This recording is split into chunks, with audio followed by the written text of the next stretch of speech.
I don't have a monitor. I'm barely making it under the wave by the time he lands. Everything you're seeing in that shot, I got at like a flea market. What we ended up with was a Home Depot laser leveler. Moving it around like this just gives it the craziest jumps. The focus, he'd have to put the leaf in there to help me find my mark, and then he'd sub it out for the dropper. Oh my gosh, my entire day just went into coloring this one shot. So that's the gnarliest room ever. It's like snowstorm level of dust. Being able to slow it down that much, the magic was really brought out of something that we've seen so many times. That shot, if it wasn't for the wave pool that we shot at. Wait. This isn't in the ocean? This is in Arizona. You dirty dog.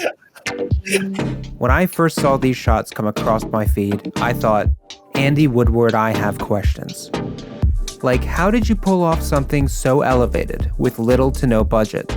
How did you make it feel so stylistically cohesive, despite throwing so many tools and techniques at it? Did you intend on spending hours and hours on a shot that would show for just 8 frames? And go. Something that shocked me was that this was really Andy's first time making something like this. I'm just gonna roll and then let's just figure it out as we go. With a crew, acting talent, and a shot list. A shot list that was a product of a lot of stress. But as you'll come to find out, when this dude has a vision, he'll let nothing stand in his way. My brain is so wired to never hit a wall. Like if I hit a wall, like, okay, how can we go around it?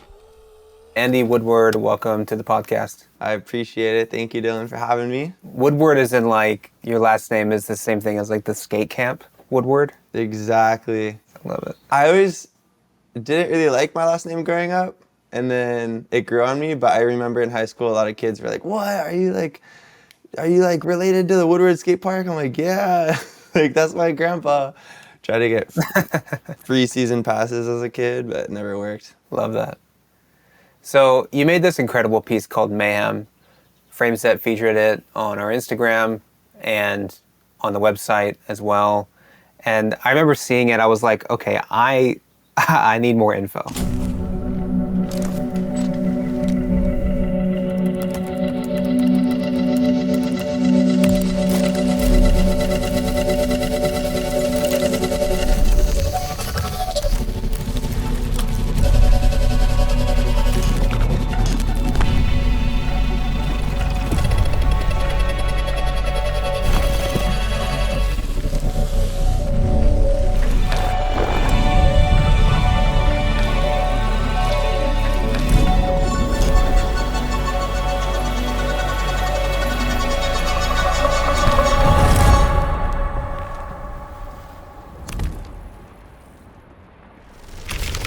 Beautiful, beautiful work, man. Let's just take it piece by piece. I want to start with this bedroom scene. I mean, what a space. Big sight wall. Yeah, talk about the build here and like what it was like shooting in this space. Okay, so this was originally an idea that kind of got sparked up between me and my friend Gabe about the idea of someone being in their bedroom, kind of just browsing boards, and it kind of just kept expanding and getting bigger from shooting in a room to, I'm such a fan of controlled spaces and minimalism, and that was kind of the birth of renting a cyc wall studio. That was a process to figure out in and of itself because of the specific lighting I wanted. There was this wall that we used for a music video a while back that was so perfect. It was ceiling, floor, and 3 walls, all cyc. And the problem that I ran into when talking to the gaffer, Sam, was that there was no space for an overhead light. So luckily he was connected to this one. This one was no ceiling, but it had 2 walls and the floor. And it ended up being perfect.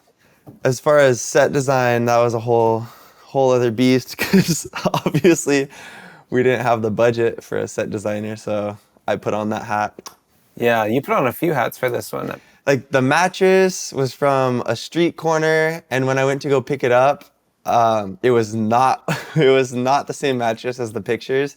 It was like 100 pounds because it was full of water, and it was so covered in stains. The bed frame was Gabe's family's bed frame, but they were moving out, so we took that and painted it white. But then overnight, it got so humid that all the paint started stripping off. So we had to do like 4 coats of paint. I think all of everything you're seeing in that shot was either free at like a flea market or a thrift store.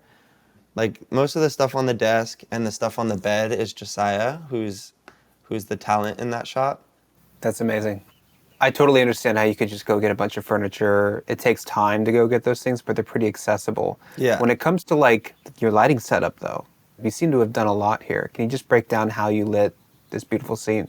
This scene, and the reason that we ended up going with the studio is because they have an open ceiling and they had a huge overhead diffused box light, and Sam, the gaffer, convinced me to do it here because of that, and it ended up being exactly what I envisioned in my head. So that was already there.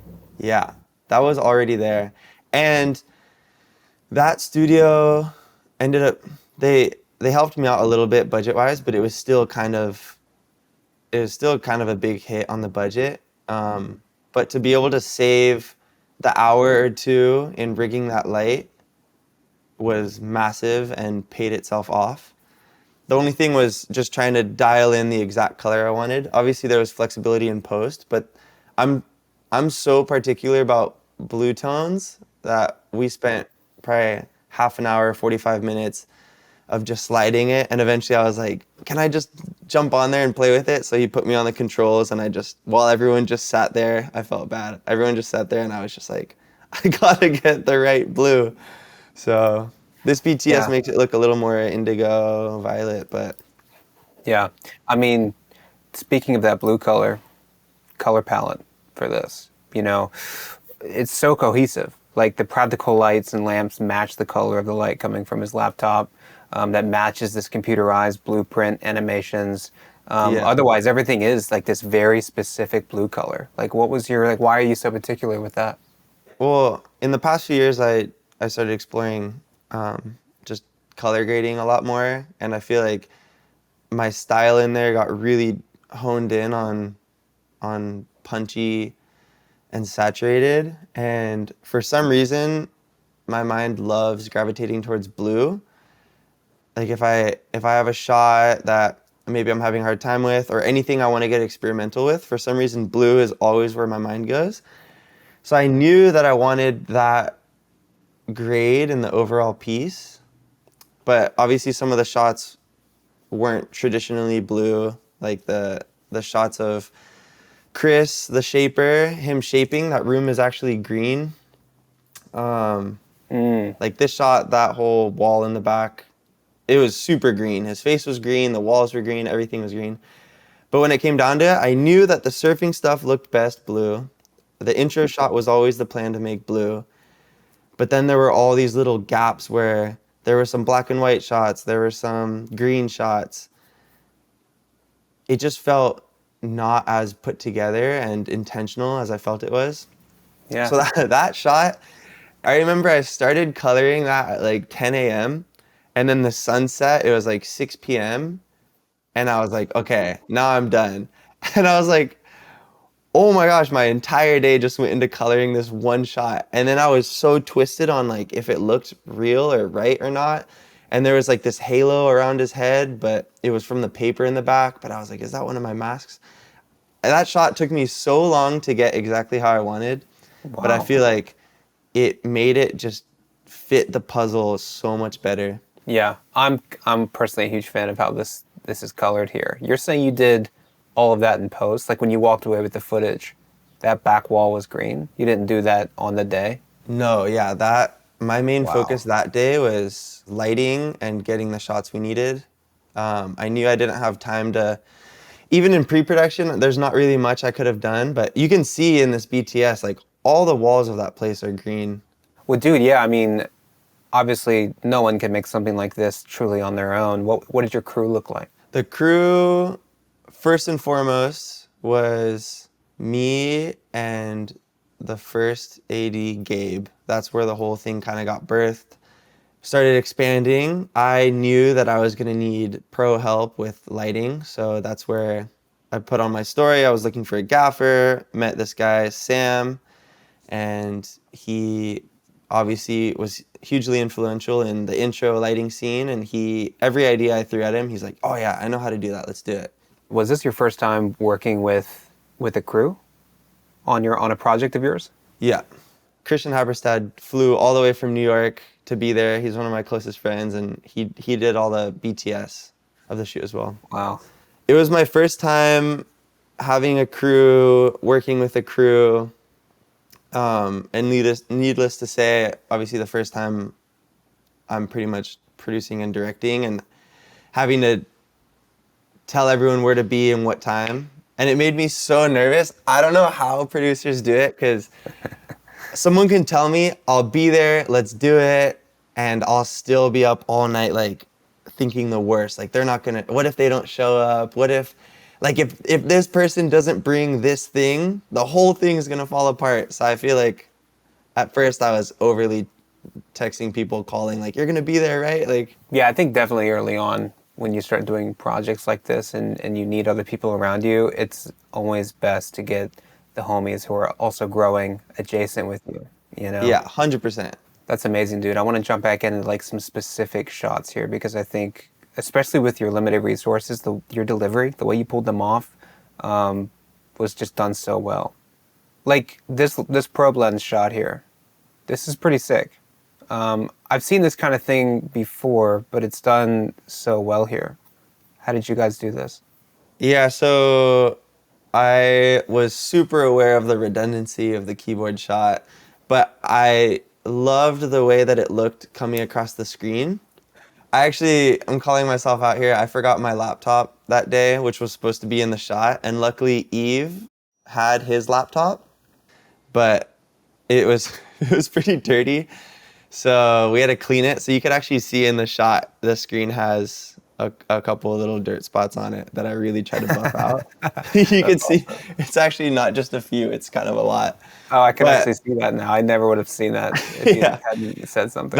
That shot took me so long to color too, because that screen had the weirdest green hue to it. And then obviously I have the skin tones here too. I had to pretty much mask out the fingers, mask out the screen, mask out the background. Wow, and you were doing that in DaVinci, I assume. Yeah. Which was another huge challenge, was, not to go on a tangent, but Thomas and Ben, the editors, edited in Premiere, and they obviously have their layers of effects and keyframes. So bringing it into DaVinci wasn't really a matter of just exporting just the clips as a ProRes or whatever your method is. Right. I needed the whole project in DaVinci. I needed to do, I'm so particular, and maybe it'll be the death of me, but I needed to do little adjustments, clip swaps, like still their edit at heart, but I needed to go through and really get all nitty gritty with that probe screenshot, for example. Yeah. What was it like working with, I mean, you kind of mentioned it now, but working with other people who are helping with the edit? I mean, you got Benoit Lalonde to help you with it, which I think, like, after looking at this piece, I can't imagine a better person to help you with that. Oh yeah, no, he was amazing. Thomas was amazing. I had to apologize to both of them in a super lighthearted, like, easy way. Like, obviously they're really close friends of mine, but I had to just pretty much tell them at the end, like, sorry for putting you through such a ringer, where, like, both of their edits, the heart of them is in here, and this is their edit fully, but it's obviously not the exact version that they made. And I feel like that kept me up at night a few times, where I felt like, is that disrespectful to do to someone's edit, like, kind of change stuff? But what I kept reminding myself of was that they brought the heart, they made the edit, and end of the day, like, it needs to be the best version that it can be.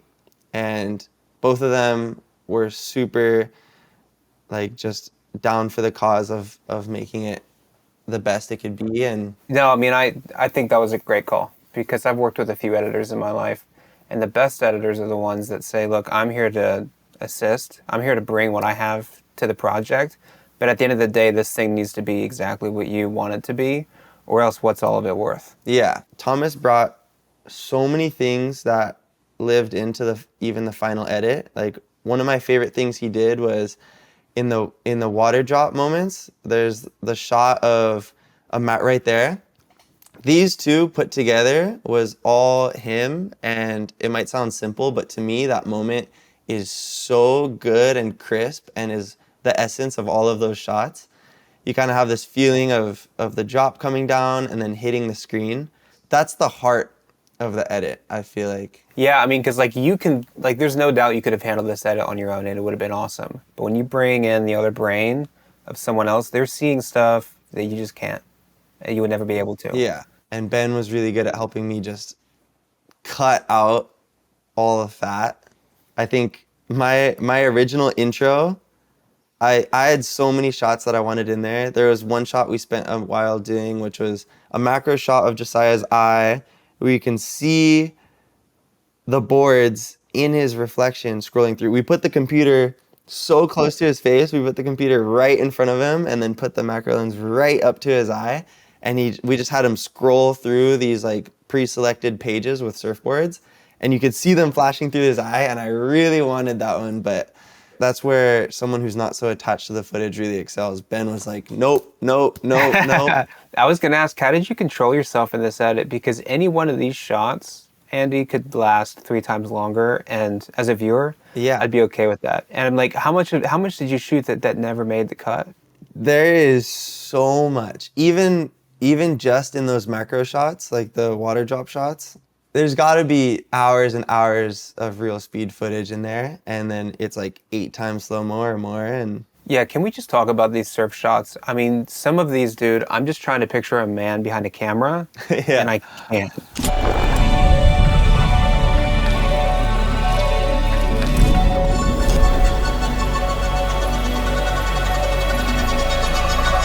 I can't. Like, this shot, where are you in this?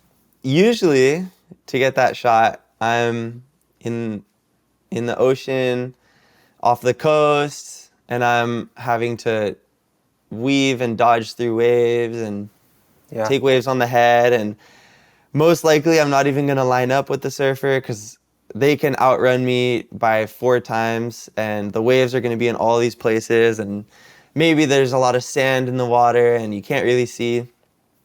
The closest place I've ever gotten to getting that shot, which I've done to some extent, is Tahiti, where the water is really clear. But that shot, if it wasn't for the wave pool that we shot at, Wait. This isn't in the ocean? no. So and You I feel dirty like- dog. Okay. I feel like I obviously want people to think it's the ocean, but Right. but Where is it? It's just a wave pool. this is in Arizona.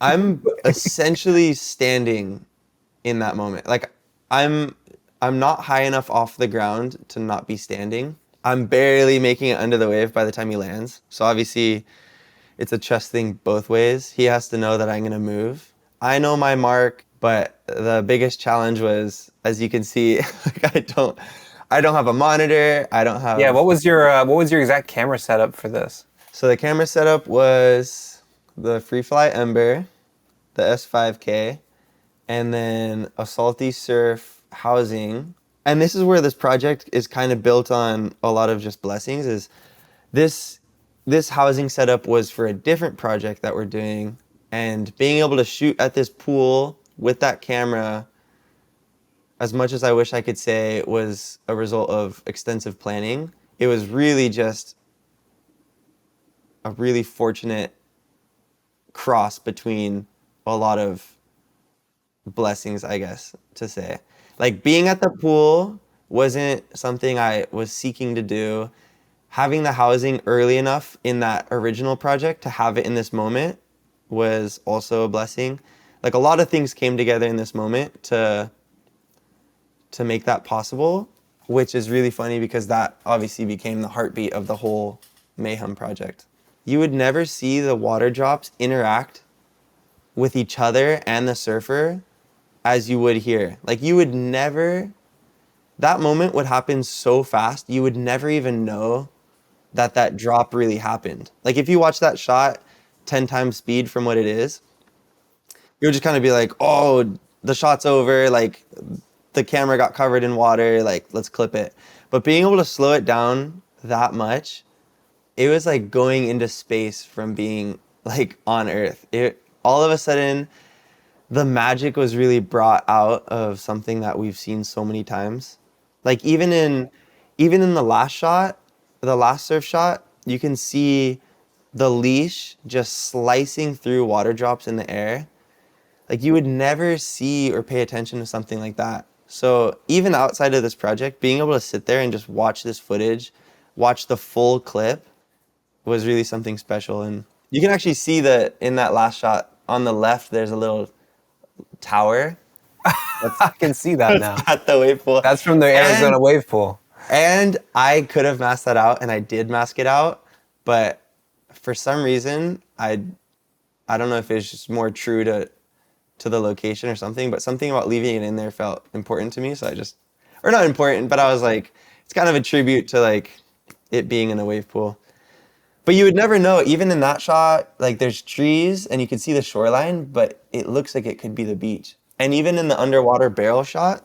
Yeah, there's sand down there. How is that not the beach? There's like sand. Yeah, I had to crop a little bit because the bottom was all just these pieces of tarp kind of falling apart.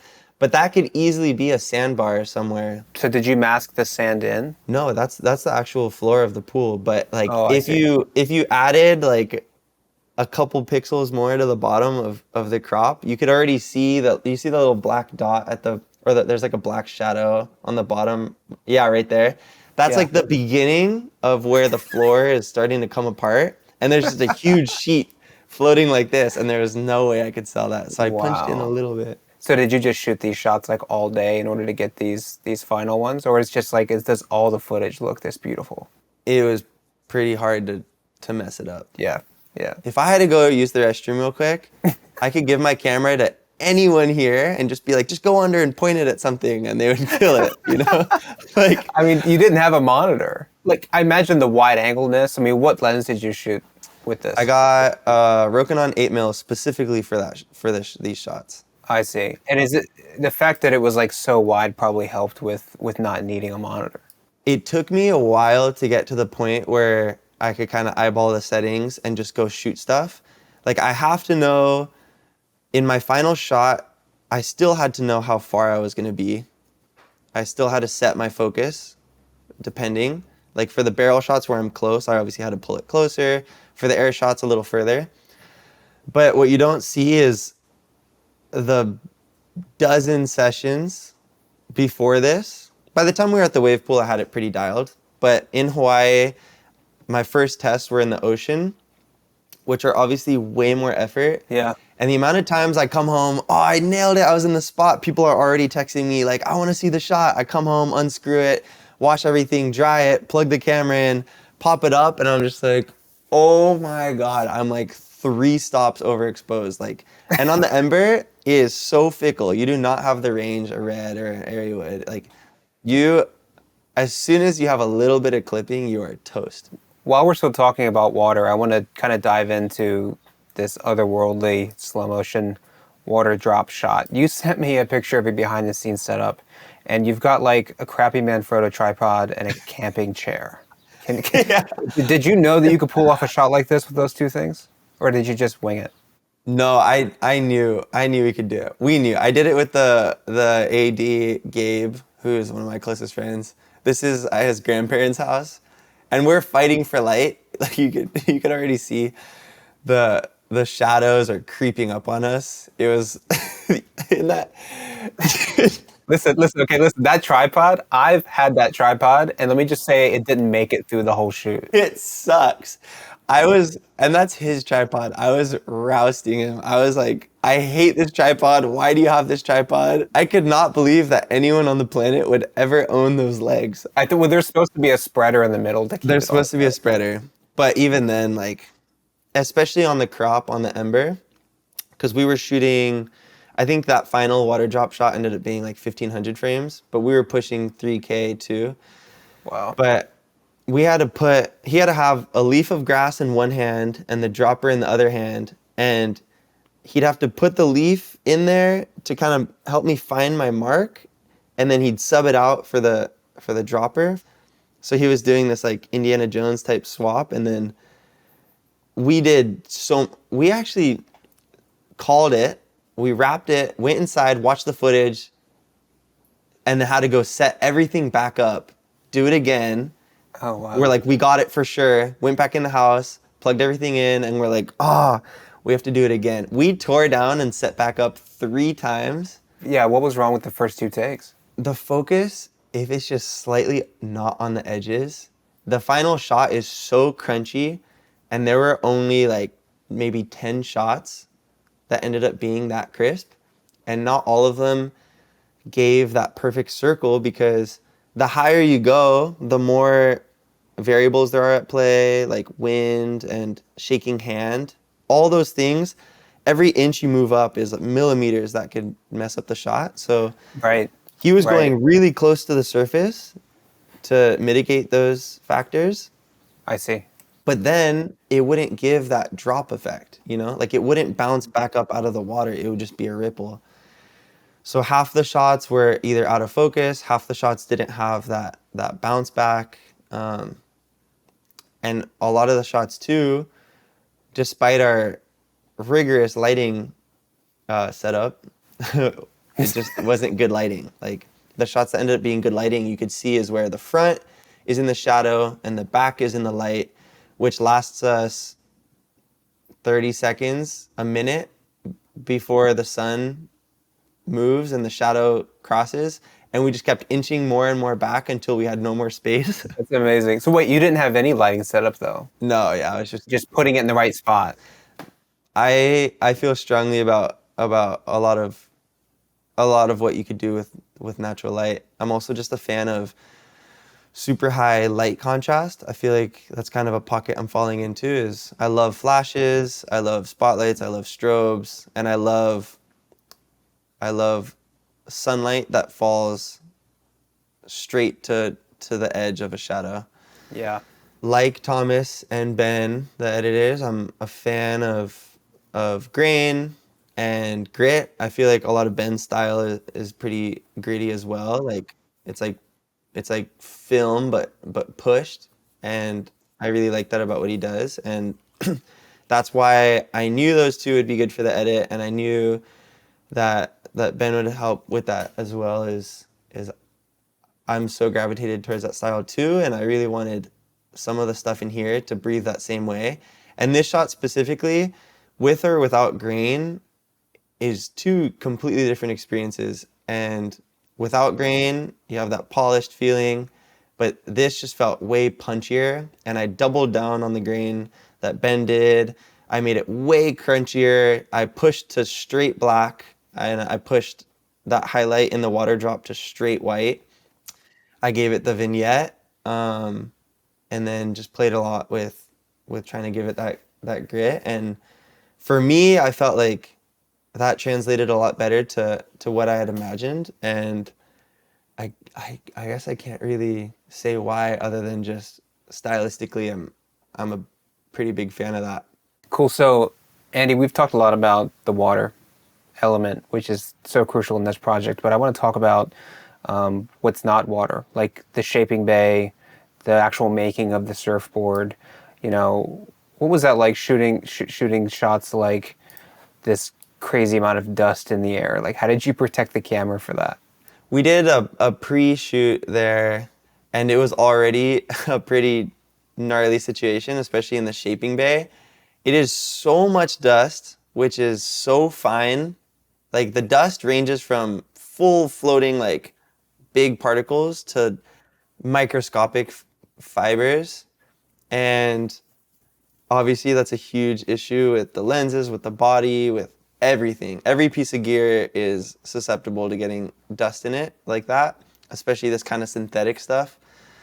So we took extreme precaution and bought super expensive gear, like a couple trash bags and gaffing tape.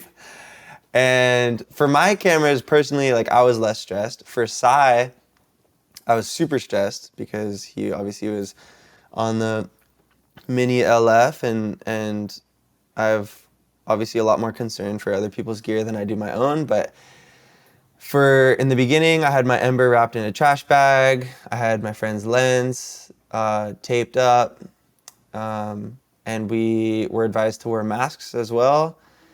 Luckily, we weren't shooting there very long. Yeah.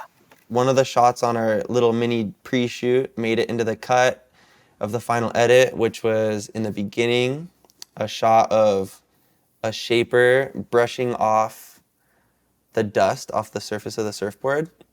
That was single source lighting, Eve, the production assistant, holding the light camera right, and then Gabe standing to my left and me just front and center on the tripod. Obviously, he's launching the dust straight onto the camera. So we had a few takes at that, but that's where the surfboard is first getting cut from a big block into the general shape that it's gonna live in. So that's the gnarliest room ever. It's like snowstorm level of dust. Insane. Even in absolute no wind friction, no nothing, no airflow, there's still gonna be particles in the air. I had shots in there that I really wanted to get with the RE, and we just quickly realized there was no way we were gonna put that camera in there. So we kind of had to find some workarounds, but. Nice. You do this really cool, there's some shots in here where you're like, you have these lasers bouncing everywhere. How did you do that? What did you use to actually make those lasers? So kind of the initial thing that turned me over to turning this into a bigger edit than the original was Gian at Lost told me that there was a room, which is that shot we just looked at where the guy's pushing the dust off the board. In that room, it's being cut, but you could see there's these lasers in the room that help guide the board to make sure it's centered. Yeah, I see them. And those kind of became a little bit of a premise of how can we spice up this footage and how can we add an element that plays off of those lasers. And I looked everywhere for lasers that would do the job to help mimic that. And what we ended up with was a Home Depot laser leveler that sounded way sicker than it ended up being because it's got like a gyro type of deal in it to help it stay level. So moving it around like this just gives it the craziest jumps. It was so frustrating to use. I almost gave up on it. Yeah, I want to, while we're talking about lasers, I want to bounce back a little bit and break down this amazing transition scene you have where he goes from looking at the laptop, the camera goes inside of the screen, follows these blueprint-like animated laser elements into a surfboard. It's so sick, dude. It's really elevated. This is one of the things I think that make it feel like a true high-budget commercial. How did you do it? How did you do it? I knew that I wanted a real world to computer world transition. And basically, following the surfboard shot was the CG artist Will's idea. Falling through the screen was my original thought, so it was a nice balance between the two. And obviously, all we had to shoot for that shot was just the plate of him acting like he was looking at the screen, which was perfect because he looks camera left, then he looks camera right, and he has two boards. So it worked out perfect that he's kind of looking at the two boards. The way he designed it in the 3D space to look like that mesh is exactly how the computer at Lost looks when it's showing you its original cut. Like, obviously the whole board at Lost is being hand-shaped, except for the original process where you have the full blank into like, it shaves off a good portion of foam just to get it close to what the final board's gonna be. And the computer, if you go forward a few frames, the computer image is literally Like that's the actual computer being filmed. Wow. All those numbers and the red lines and all of that is the actual computer screen at Lost. So Will did a crazy job at making it seamless between the two. Like, I mean, you can tell if you really break it down, but right there is where it goes from from CG to computer. Wow. It's pretty obvious that there's not a single frame of this piece that hasn't been labored over. There was a lot of labor from a lot of people. Yeah, I think it's easy because I know what it's like to pour over every frame of a thing that we're making. And it's easy to like try too hard, honestly, and put too much into it. And you have to like remember the core, like what's the message that we're giving here? What's the story need? Can I visually aesthetic this thing? Yeah, you fully can. I have. Yeah. Speaking of the end and speaking of every frame and things being quick, there's this really quick shot that's super massive. I mean, it feels huge. I can't quite tell like what's going on here, but these surfboards are just flying past the screen. How did you do that one? The shot probably looks cooler than what it looks like when we shot it. When we shot it, it's basically a Komodo, the OG Komodo with a 7.5 mil, like a $100 lens on Amazon, and I'm just going like full, what's that? Like deadlift or I don't know what it's called, but I'm literally just going, yeah, there it is. Just like going up and down 100 times, messing around with the light. We had one light that we were working with, and that's Eve holding it. This was essentially just our test shoot day. And this is where they keep all their made surfboards. All these boards are ready to go out. All of them are labeled for who it's going to, what it is. And even though it's not really for public display, or it's not really like, look at our wall of boards. Like, I saw that and I was like, what? This is the craziest thing I've ever seen. I've never seen this many surfboards ever. And they're all brand new. And I was like, nothing tells the completion of the board better than showing this. And Yeah. then it was such an impromptu shoot that you could tell we're like trying a bunch of different things, like, Eve, move that light up and down, or I'm gonna go up and down. And when I found that angle of sticking that 7.5 mil in between the board columns and just going up and down a few times, I was like, oh, that's it. That hits. But you could see I tried all kinds of stuff. I rolled it, I sprinted, I tried slow-mo, I tried slow shutter, I tried climbing ladders, I tried strobing. But that was the beauty of it, is there's no quote client there, there's no crew that was like there for a job. It was like me and my 3 friends. Yeah. That's the most fun, isn't it? Sometimes where you literally just get to play, especially like, I mean, dude, this is 18 seconds in the final piece, these 2 shots. And the amount of effort and fun you put into play for those 18 seconds, it's pretty amazing, honestly. Actually, a big challenge of shooting at Lost is obviously it's an active factory. So we're in people's space and it's not a huge space. Like the day we were shooting that, they were doing like some kind of inventory, or they had a crew of 3 or 4 people there, all ready to close down shop, all ready to go home. I was like, can we turn off all the lights? Can we turn on all the lights? Can we, like, I'm not gonna lie, there were a few moments where when we were shooting, I wasn't sure if we were gonna be able to get what we needed. For example, the glassing shots. Yeah, let's talk about the glassing shots. So for the glassing scene, this is a separate location just down the road. They have a big warehouse shed with a bunch of bays, and they have local glassers.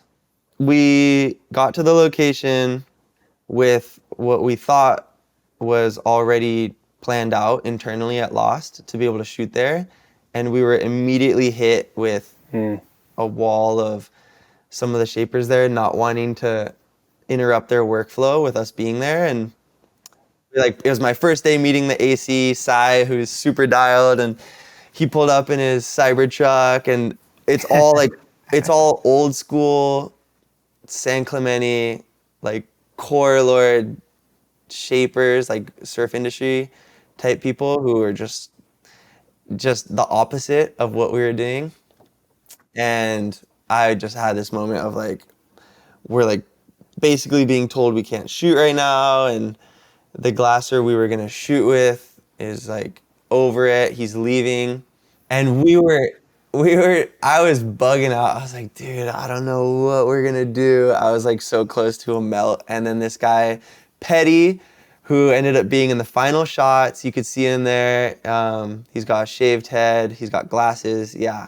Petty was a absolute hero. I cannot thank him enough. He, like all the other glassers, he was there to work, but he gave us over an hour of his dedicated time, still shaping or still glassing what he had to do, but he was so down to help us just out of his own goodwill, which was a lifesaver. That's amazing. Like this shot of him pouring the resin was like unrelated to his work. He did not have to do that, but his excitement to do it was what made that whole scene more special than just the footage itself. It's like a really good memory. And when the video was done, I sent it to him and thanked him, and he was so excited to see himself in the shot, I feel like.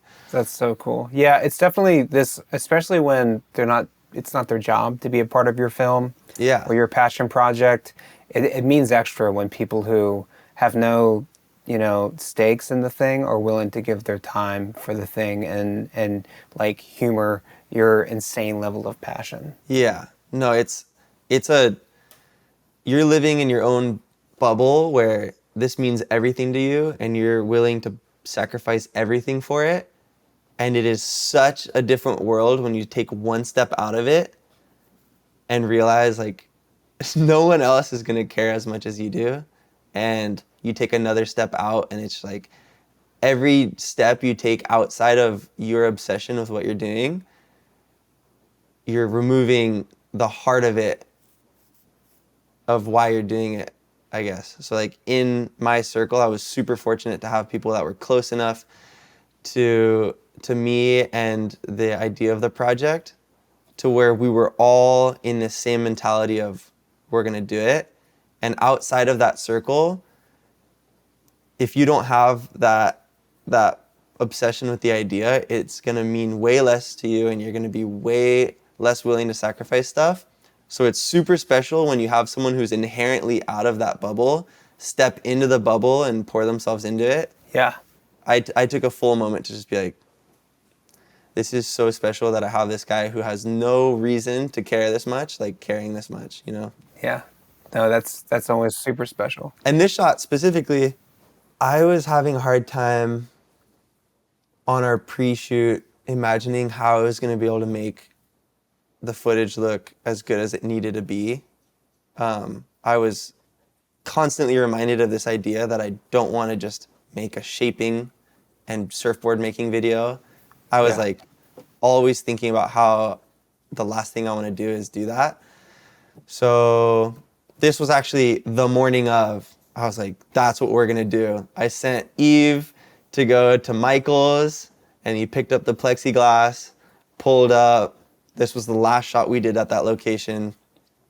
We pretty much had one shot. You can't re-pour resin. That was a permanent add-on to the glass. And I just pointed from the bottom to Petty, like, this is where you got to aim. Just try to hit right there. Got my frame. Sam literally we were shooting behind from where the camera's shooting from. Sam just turned one of the lights 180 to point at Petty. It's just like pretty harsh lighting, but it did the job. And so you had to convince our guy to waste material for the shot as well. Yeah, it was like counterproductive to anything they do there. Like pour material on something you're throwing away is crazy. But actually, speaking of wasting material, so this is one of the 2 actual shoot days we had there. But on our pre-shoot day, that's when we met him. And he spent 45 minutes with us mixing paints on the floor in the glassing bay. I pointed the camera straight at the floor. he'd pour white paint, then he'd pour red paint. He spent a good amount of time on his hands and knees mixing paint for us. Wow. Which was just, I couldn't believe it. I kept thanking him 100 times. I think he got sick of how many times I thanked him. But Thomas, who was originally cutting this project, who did the first versions of it, he used a few of them, and I felt like it looked cool. And then Ben didn't use any of them. And Ben's reasoning was he felt like it's something you could find on any stock website.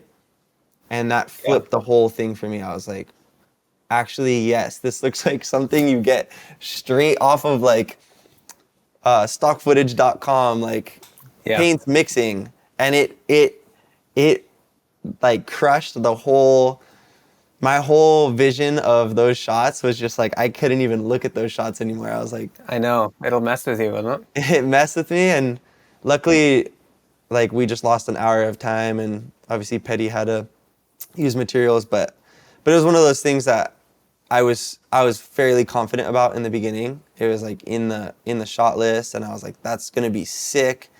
And it was sick, but I think it would have detracted from the purity of the project. I think it would have just muddied it a little bit. So it's interesting. Yeah.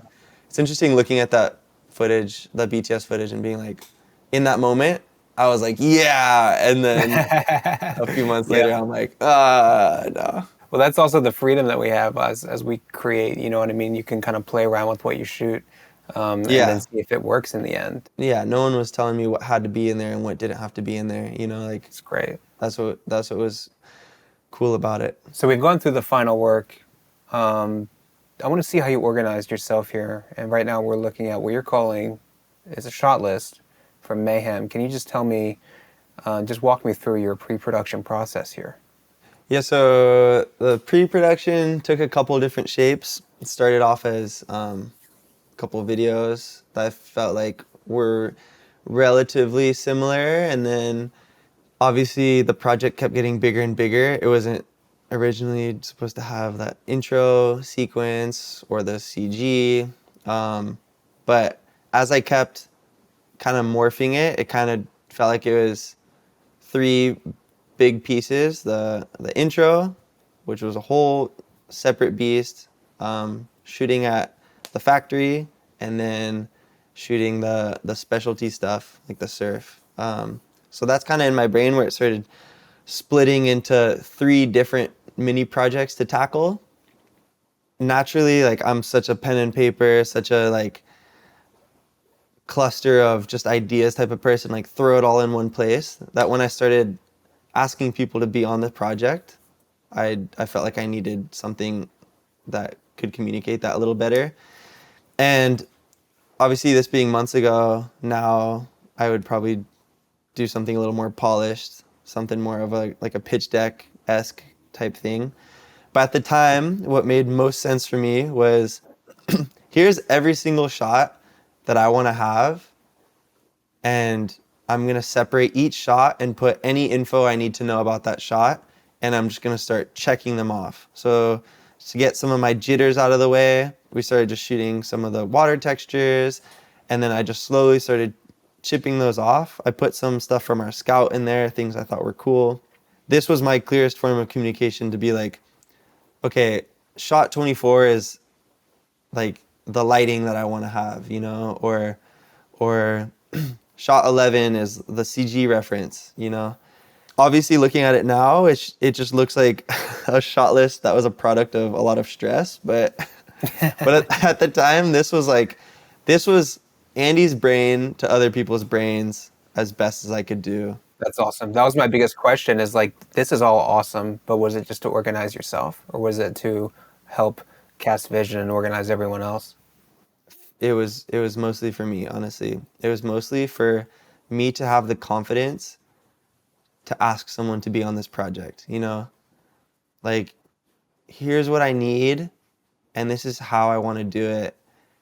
But I need to know that what I'm asking you for has a specific purpose in this greater thing. So seeing it like this, I was like, okay, this makes sense. But you could see like shot 22 is the CG outro idea, and that obviously never happened. Like there's some stuff, the shot 24, they're all out of order, but shot 24 is the resin close-ups that didn't make it. Yeah.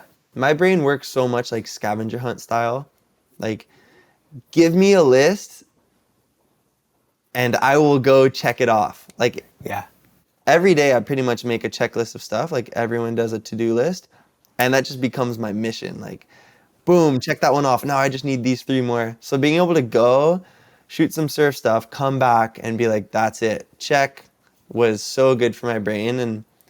And what gave me the confidence in starting the editing process and being like, okay, we're done, is I went through here and I was like, bro, we did all of this. Everything in here we have. It's in there. This edit I'm imagining and this edit I have laid out is ready to go. It does come down to what works best for you, right? Yeah. And it sounds like you know yourself well enough to be able to shape something that helps. Like for me, I'm all about an Adobe Premiere timeline. If I could schedule my week in Adobe Premiere timeline with tasks, I could do it. No, like any music video I've ever shot, Andy, I take the music track and I bring it in, and I just, whether it's my references or a text layer, I make the video before I shoot it, and then I take that on my computer on set.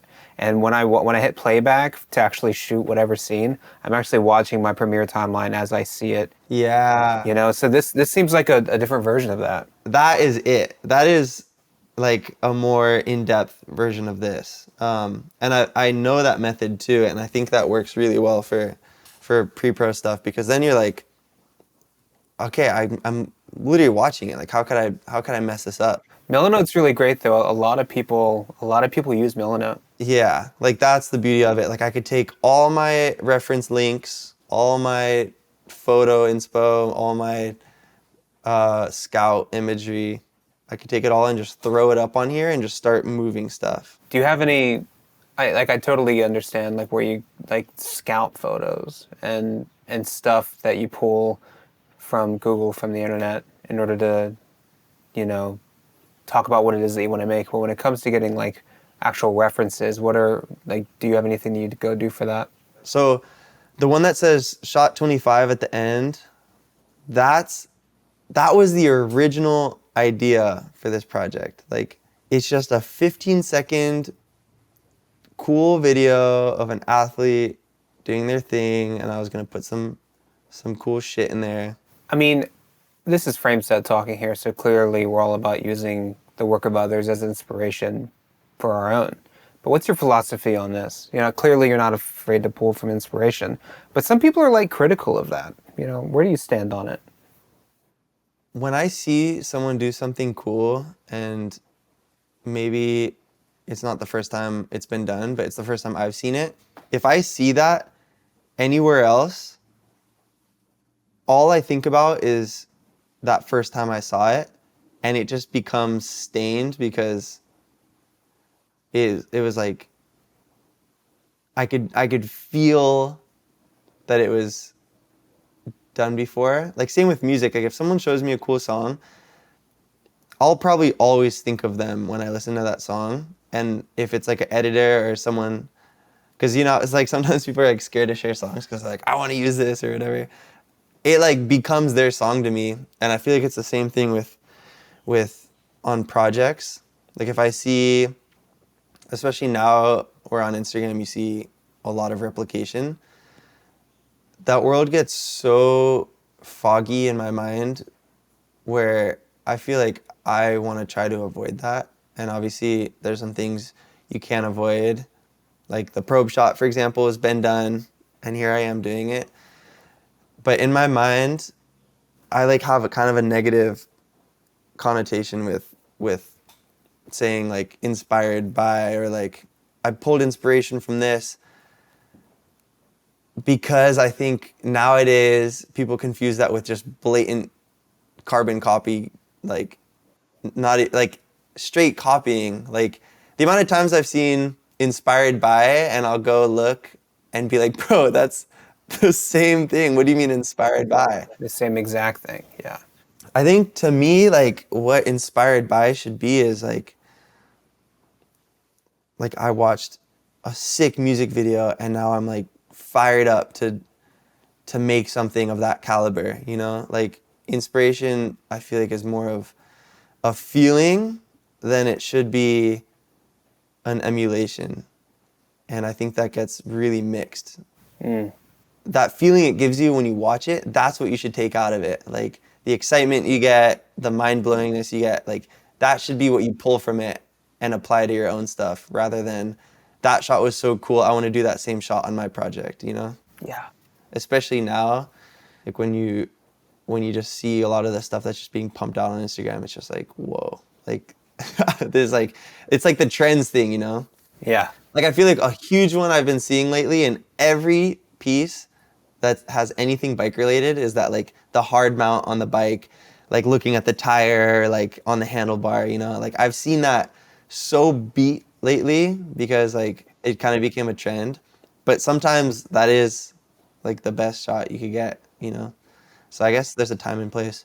I'm also kind of a fan in a way of leveraging your style and your resources. Like I feel like if you want to make something and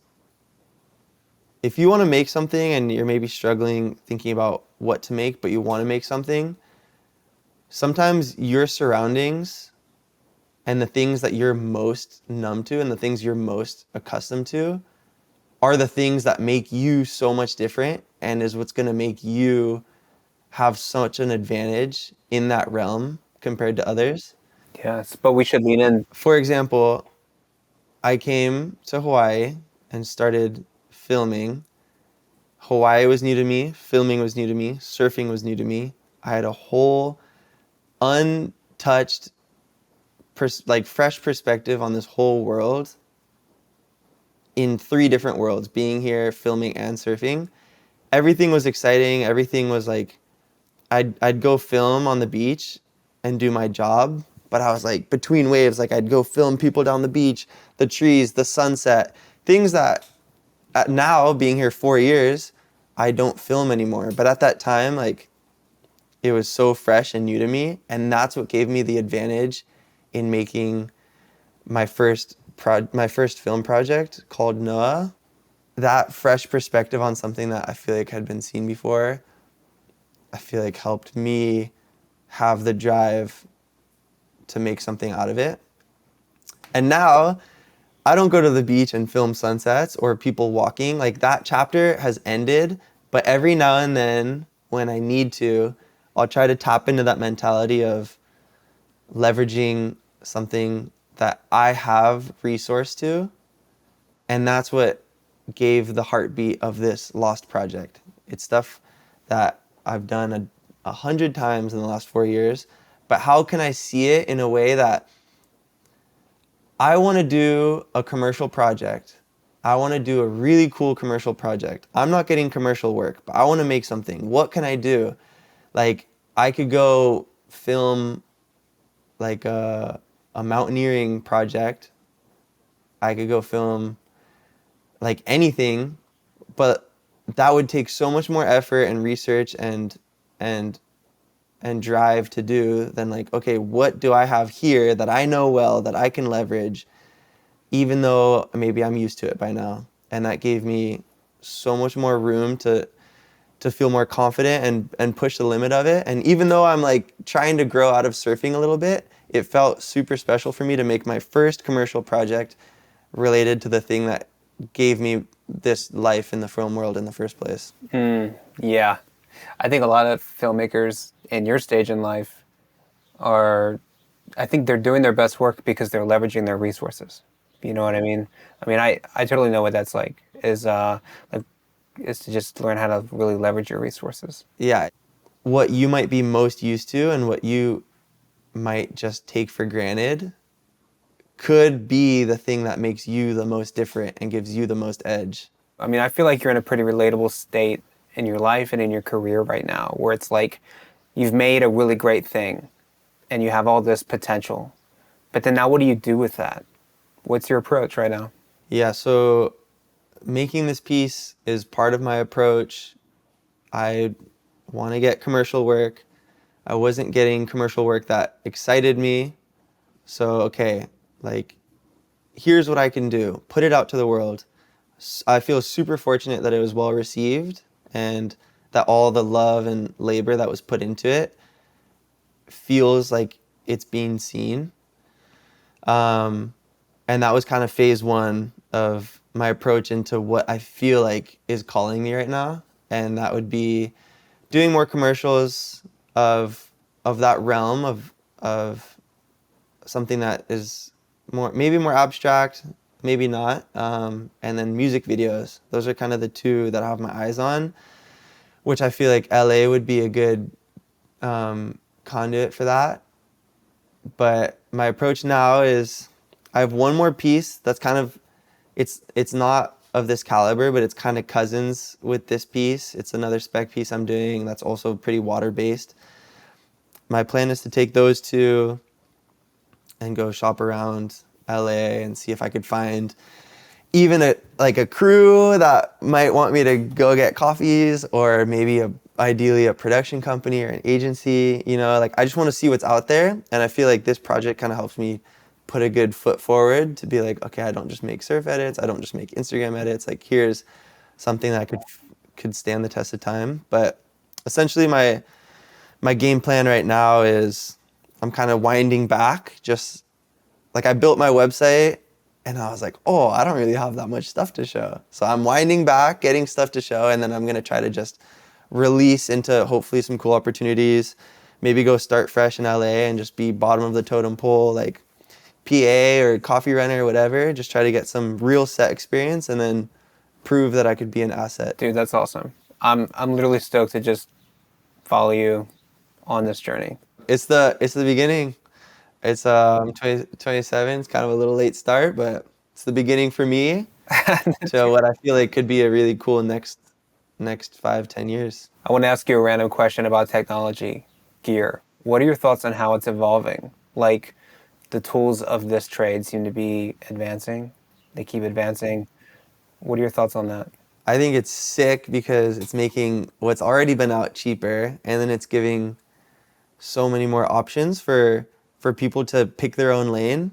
Like, a lot of what I've been into lately maybe isn't brand new, but I know it's been like picked out more from brands. I love fisheye lenses. I have my own little collection of fisheye lenses, and I feel like there's a little market of people that make really cool ones. And as the tech keeps coming out, they keep getting cheaper. So I just keep buying more fisheyes. Like, I love it. I guess relating to this project, the only way I could have been able to get these shots would have been a Phantom or a camera that I would have needed to take a class on or hire someone to operate. And then even then I have this huge housing. I mean, dude, you're right. This Mayhem shoot, like, it's got super slow motion underwater shots, immersive macro shots with a probe lens, a studio setup with timed lighting gags, visual effects and animations. Like, my question is, do you feel like today's access to affordable technology played a part in your ability to create this piece on the level that you did? For sure. I think it'd be super strange for me to say no. But the thing is, like, this is like, I don't have years to pull from to be like, oh, but like 8 years ago, like, like what is current right now is my reality and is my base for everything. Whoa. Yeah. Same with surfing. Like, when I first started filming, the first person I filmed was Noah, and he'd land the sickest thing or get a huge barrel and be like, how'd that look? Like, what'd you think? I'd be like, yeah, it was sick. Like, it was really cool. And I feel like he was always bummed that I wasn't like, what? Like, you're the best ever. And it took me a year of then being around other surfers to then realize, like, oh, like, the stuff he's doing is really sick and really progressive and mind-blowing. But my reality was that I was like, oh, that's just surfing. That's just what he can do. Yeah. So in the same sense here, I'm like, oh, a red camera. I can get a really sick red camera for 10 grand. And it's like, oh, like, no, like that was so inaccessible not that long ago to people. And same with the Ember, like I could get 3,000 frames right in the palm of my hands. It's like, that's my reality. But the fact that I can single man op a camera with no control of it, like this in my hands, and get those shots relatively effortlessly is a pure testament to how far everything's come. And then when I see someone operating a Phantom camera and all the controls of it and the buffer's the main one with those cameras. Like I'm just catching it, I guess, at a good time where I've never had to deal with buffer speeds or. 100%. Where do you think we're going with this? Like, it's just like, are we going to reach a max resolution? Are we going to reach a max, frame rate? And then once everything is so accessible, like, what do we do when like anything is possible to everyone? Like super zoomed out, like tech is like this, but zoomed in, tech is more like this has to go up for this to go up, for that to go up. Like it's like constant little rises. Like we're not going to start shooting 16K because there's no world where that's realistic. Data storage is too expensive. The monitoring, like viewing, is essentially pointless, Like what, I mean, other than maybe science and space stuff, but I don't really know what could happen. The only thing that trips me out is when I was a kid and I had my little 4-pixel Nikon Coolpix camera and I could take little pictures of bugs and see their antennas, I was like, how can it get better than that? Yeah, I remember looking at a 1080 image and being like, there's nothing else. Like, it's perfect. It can't be better. It's perfect. And now you take a picture on your phone and you can zoom in like so far. And I honestly don't know if it's just lack of perspective or just realistically you can't get better. But in my head, it's really hard for me to believe resolution-wise that the limit the height we've hit is going to go much further. I think across the board of lower stuff, like I can imagine being able to shoot 3,000 frames at 8K. I can see that happening. I think there's a pretty big gap on frame rate and resolution on that war. Like when I got the Raptor, 4K 240 was insane, and now you can get like I feel like the R5 does it, or you can get relatively consumer grade cameras that shoot that, and maybe it's not the same as on a Red, but I think I'd be really excited to see a camera that can shoot 3,000 frames that isn't black and white, that isn't 2K, that isn't super like low dynamic range. I think that for sure I could see moving in that direction, but I have no idea how we can want more than 8K for like filming unless we build the Sphere in Las Vegas but 10 times bigger, and it's like we add it into orbit and it's like you can go to the movies on the moon and watch a 32K movie or something. I don't know, Yeah, I think there's a lot that we can still do with like camera movement, like these robots. You keep seeing them more and more. Like that technology has really soared and I think opened up like some super immersive camera movements in people's work, Yeah. I mean, you can get cheap robot arms now for not that much, and they probably suck and it's probably low payload. Like I've seen ads for a relatively cool robot arm for probably nothing bigger than a Komodo. But still, obviously it's going to be a cluster of people dogpiling, and maybe we'll get lost in a world where too much tech is available to too many people with too little good ideas. But one thing that always runs in my brain with everything just in the world is like we talk about the fastest man on earth, we talk about the fastest female, like we talk about all these things that are like, this is the best. And I just think like, what if there's someone in the Alps or in like a village in like Indonesia or or like in Southern Africa, like someone who, if they had the resources, like if you had access to all the camera gear that you could want, there's guaranteed people out there that could probably do something sicker than anything we've ever seen. They'll just never know it. They'll just never know that they could do it, or that they could. So that's the cool thing about the tech becoming more accessible, is I think we're going to start seeing a lot of stuff that maybe couldn't have happened before. Like, there's no way the Guinness Book of World Records that knows everything. Dude, there's so many people born into such specific circumstances that just breed them into such a specific special ability that it makes you really appreciate the people that do rise to the top. Like your favorite artist, or the biggest artist in the world, the fastest runner, the best chess player. Like, it is so much more than them being good at what they do. It's them naturally having something that works well, something about how they were born, the way they grew up, something about that. Yeah. They weren't all good cards, but all the right cards had to get played for them to get there, you know? I was hoping we were going to get this deep, and we did. But it's essentially access to, like, tech. Tech is a huge factor in that, and having more access to it gives more people more opportunities to find out what they could be, you know? Well, I mean, dude, we create in a medium where we need tools. We need tools and we want tools. Yeah. I got a few final questions for you here. Very vague. Just tell me what's overrated. What's overrated? Yeah. What's overrated? I think flying on airplanes is overrated. I hate flying on planes. Is it just all the recent the stuff the news is crying about? No, I don't mind that. That stuff doesn't scare me. It's just like, dude, I'm 6'2".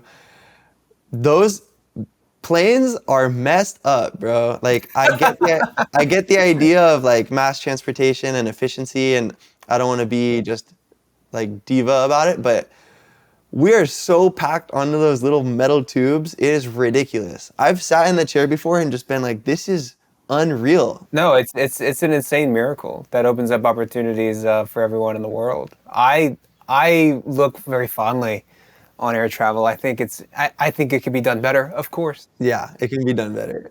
It's a complete miracle to me every single time. Yeah, no, it is a miracle. What's what's underrated?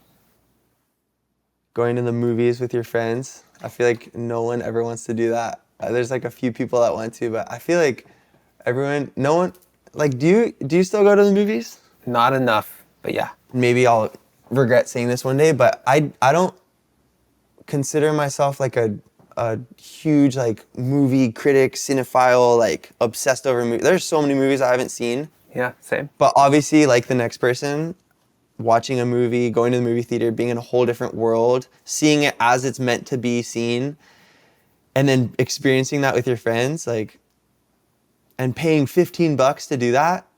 It's like people talk about Disneyland, people talk about all this cool, like other stuff that's also really cool, but it is so easy to go to the movies with your friends, and it is the sickest experience. I always leave there either like laughing, or like my favorite is just watching something that really like leaves me speechless for the rest of the night, just like no words. I have this terrible excuse where it's like the time investment on a movie is like, what is it, 3 or 4 hours once you like. Yeah, now they're getting long. Because you have to go to the movies, right? And you have to check in, and then you have to, it's like the car ride back and forth. It's an investment. And sometimes I have a hard time justifying that investment when I'm so busy, right? But I don't think that that's really a great excuse, because every time I do make time for it, every time I go do it, I'm like, God, why don't I do this more often? It's so worth it. Oh no, I have excuses all the time too. The movie theater from here is like 45 minutes away. The prices got way jacked up. And sometimes the movies, I need to have a reclining seat. I can't watch it like straight. What is it, like $30 now to go watch a movie? Oh yeah, it got crazy. Last time we were late, so we just ate there. And it was the tickets and the food, and it was like $75 or something. Yeah. If you get a beer and a burger while you watch your movie, yeah, you better save up because it's gonna hit. But yeah, I still, all that being said, I still feel like, I mean, obviously I have friends who are always down to, but I still feel like whether you love movies or not, I still feel like it's a sick thing that we have access to. Yeah. If I ever build a house or have a house, like I'm making a whole movie theater in there. There's no way I'm not. Even if it has to go underground or even if it takes me my life savings and I can't retire ever because I have a movie theater in my house, I need a movie theater in my house. I love that. I love that. Last question. What didn't I ask you? Ooh. I feel like one thing I did want to touch on, and maybe we could talk about while I think of a better question you didn't ask, is funding your own projects. Yeah. It's a tough one sometimes, huh? Pretty much all the projects I do run me completely dry. This Mayhem one ran me completely dry. It was essentially fully self-funded. Been there. The money conversation is tough because you can't just tell everyone, just do it, just spend it. Well, yeah, the money conversation is tough is because everyone comes from such different backgrounds and has so many different resources to make a thing. Yeah. But I think you can speak from your own experience. And for whatever it does to anyone, like my own experience is